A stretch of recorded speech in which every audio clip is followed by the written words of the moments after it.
श्री राम जी का विवाह और राज्याभिषेक दोनों ही शुभ मुहूर्त देखकर शास्त्रों के अनुसार विधि पूर्वक संपन्न किए गए थे। फिर भी न तो उनका वैवाहिक जीवन सुखद रहा और न ही राज्याभिषेक पूर्ण हो सका। विवाह के तुरंत बाद उन्हें वनवास मिला और राज्याभिषेक के दिन ही उन्हें राजमहल की जगह वन की ओर प्रस्थान करना पड़ा। यह सब विधि का विधान था। जब इस दुखद परिस्थिति का कारण पूछा गया तो महर्षि वशिष्ठ जी ने कहा, सुनहु भरत, भावी प्रबल बिलखी कहे मुनिनाथ, हानि लाभ जीवन मरण यश अपयश विधि हाथ। हे भरत, भावी बहुत बलवान होता है, हानि लाभ जीवन मरण यश अपयश सभी विधाता के हाथ में है। मनुष्य चाहकर भी भाग्य को नहीं बदल सकता।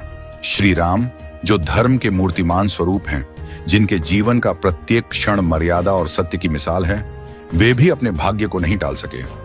उन्हें वनवास मिला, पत्नी सीता को खोना पड़ा और अंत में उन्होंने स्वयं सरयू में जल समाधि लेकर अपनी लीला का समापन किया। श्री कृष्ण, जिन्हें योगेश्वर कहा गया, जिन्होंने गीता में कर्म, ज्ञान और भक्ति का मार्ग बताया, वे भी अपने कुल के विनाश को नहीं रोक सके। उनके यादव वंश में आपसी कलह से एक दूसरे का संहार हुआ।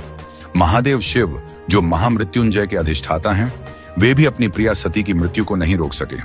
त्रिकालदर्शी होकर भी वे विधि के विधान को नहीं बदल सके।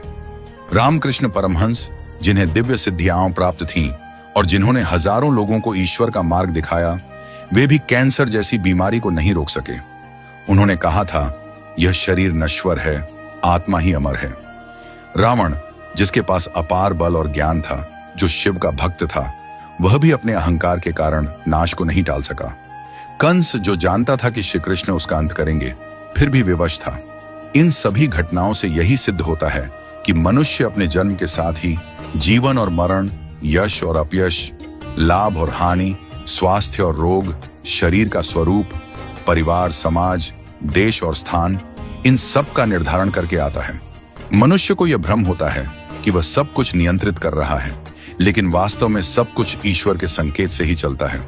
इसीलिए साधक को चाहिए कि वह मन, वचन और कर्म से सहज, सरल और सदाचारी बना रहे, सदैव प्रभु का स्मरण करता रहे और अपने कर्तव्यों को श्रद्धा और निष्ठा से निभाए। मुहूर्त न जन्म के लिए तय होता है, न मृत्यु के लिए। जब जन्म और मृत्यु ही निश्चित नहीं होते, तो बाकी सब कुछ क्षणिक और अस्थायी है। केवल प्रभु का नाम ही शाश्वत सत्य है। इसलिए सदैव ईश्वरमय रहो और आत्मा को परमात्मा के निर्देशों में लीन कर दो। यही सच्चा जीवन है। नियति को स्वीकार करना और प्रभु में समर्पित रहना। हमेशा अपना कर्म करो और बाकी सब कुछ प्रभु के ऊपर छोड़ दो। वही सब करने वाले हैं हम और